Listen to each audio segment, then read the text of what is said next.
Bonjour à tous, bienvenue à la pensée du jour. Aujourd'hui, la pensée que j'avais envie de vous apporter s'intitule Liberté et simplicité dans le Saint-Esprit. Depuis un certain moment, quand je suis en prière, le Saint-Esprit, Dieu me révèle qu'il y a beaucoup de gens, même des gens qui connaissent Dieu, qui sont nés de nouveau, qui, qui connaissent le Saint-Esprit d'une façon intellectuelle, mais qui n'ont pas une réelle communion avec lui, qui n'ont pas appris vraiment à être près du Saint-Esprit, à être connecté avec le Saint-Esprit.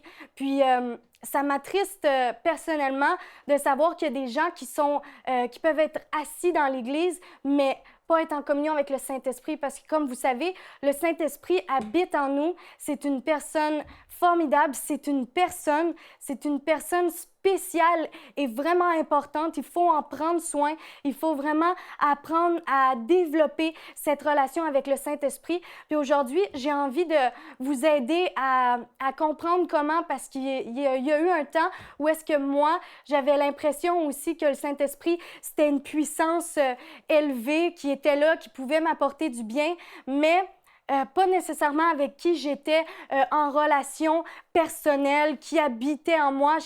Je savais intellectuellement qu'il habitait en moi parce que je l'ai toujours appris, mais je ne le vivais pas nécessairement. Personnellement, quand j'étais plus jeune, j'allais dans une église qui ne mettait pas nécessairement en premier plan le Saint-Esprit. Mais le jour où j'ai été baptisée du Saint-Esprit, je connaissais pas grand-chose du Saint-Esprit, mais j'avais une soif. Puis à partir de ce moment-là, je me suis dit, bon, si je peux être baptisée dans le Saint-Esprit, ça doit être quelqu'un d'important qu'il faut chérir. Puis ça avait tellement été une expérience formidable que j'avais envie d'en apprendre davantage. Ceci dit, à chaque fois que j'entrais dans la présence du Saint-Esprit, j'essayais de faire des grandes prières, des grandes paroles, puis essayer de l'amadouer. Mais j'avais l'impression de rien ressentir. Je me disais, il y a des gens qui parlent du Saint-Esprit comme quelqu'un d'extraordinaire. Ça doit être plus que qu'est-ce que je vis. En même temps, je savais que j'avais pas besoin nécessairement de toujours le ressentir, que j'aurais pas toujours des frissons, que je tomberais pas nécessairement par terre. Je me disais, bon, ça doit être correct. Mais le jour où j'ai vraiment décidé de lâcher toutes ces choses-là, puis justement, j'ai pris mon cœur pur de petite fille, puis j'ai dit, ah, Saint-Esprit, j'ai envie de te connaître. J'ai envie de savoir t'es qui, j'ai envie de savoir ce que tu peux m'apporter, ce que tu peux faire dans ma vie, puis la personne que tu es vraiment, j'ai envie de te connaître. J'ai pas pris des mots compliqués, j'ai juste dit ça. Saint-Esprit, j'ai envie de te connaître.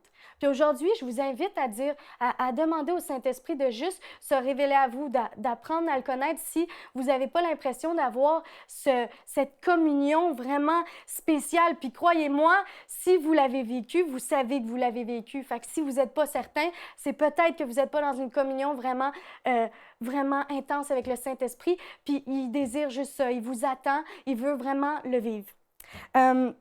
J'ai recherché en grec, j'ai fait une petite recherche pour vous, j'ai recherché le mot simplicité.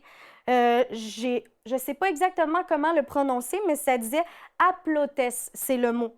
Ça signifie simplicité, libéralité, sainteté, et là, moi, je veux qu'on s'attarde un peu plus sur celui-ci, honnêteté mentale, candeur ou encore la vertu de celui qui n'a pas de prétention et d'hypocrisie. Puis c'est exactement ça. D'entrer avec une honnêteté mentale. Donc, enlevez tout le côté de votre intelligence qui dit « il faudrait que je fasse ça comme ça normalement, ça fonctionne comme ça. » On entre, on dit « Seigneur Jésus », on continue. Non, il n'y a pas une formule toute écrite pour être dans la communion avec le Saint-Esprit. C'est vous, c'est le Saint-Esprit. Vous êtes unique. Le Saint-Esprit, il est là. Il veut vous rencontrer, vous. De toute façon, je vous dis, c'est Dieu qui vous a créé. Il sait mieux que quiconque qui vous êtes. Il vous connaît dans les moindres détails. Donc, ça ne vous sert à rien d'essayer de l'amadouer parce qu'il veut juste entrer en communion avec vous, la personne que lui a créée. Puis quand tu réalises ça, c'est plus facile, c'est plus agréable de rentrer dans sa présence aussi. Je vous lis un petit verset dans Hébreux 10, 22 qui nous dit « Approchons-nous donc avec un cœur sincère, une foi inébranlable, le cœur purifié d'une mauvaise conscience et le corps lavé d'une eau pure. » Donc, s'approcher avec un cœur sincère. Approchez-vous du Saint-Esprit avec un cœur sincère, c'est le meilleur moyen. C'est vraiment le meilleur moyen. Par contre, j'aimerais juste vous dire qu'il faut être quand même vigilant sur deux choses. Premièrement, c'est que le Saint-Esprit, comme ça le dit, comme son nom le dit, il est saint. Il est saint. Donc, il faut vraiment qu'on entre dans sa présence avec révérence. Oui, ça peut être votre meilleur ami, mais en même temps, c'est une personne fragile qu'il faut faire attention. Sa présence, il est puissant, oui, mais en même temps, il y a une fragilité. Sa présence est douce, sa présence est bonne. Vous ne voulez rien faire pour que sa présence parte. Donc, faites tout ce qui est en votre possible pour rester saint dans sa présence, pour qu'il puisse vraiment prendre toute la place, que rien de vous, de votre être physique et charnel ne prenne le dessus. Finalement, juste vous dire que le Saint-Esprit, non seulement il est bon pour vous, il enseigne, il nous enseigne, il nous dirige, puis oui, certainement, il nous rafraîchit. Il nous dirige par une paix ou par une absence de paix. Puis ça, si vous ne l'avez pas vécu, c'est facile de savoir. Moi, je me demandais souvent, mais comment je fais pour savoir si c'est la paix ou si c'est l'absence de paix? Mais quand vous allez être dans cette réelle communion, vous allez savoir c'est quoi sa sainte paix. Vous allez savoir c'est quoi son absence de paix aussi. Puis vous allez agir en fonction de cela.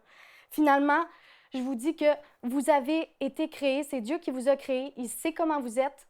Il vous aime comme vous êtes. Il veut que vous rentriez dans sa présence tout simplement comme vous êtes. Dans la simplicité, dans la liberté, sans mode de faire, sans façon de faire, mais simplement comme vous êtes.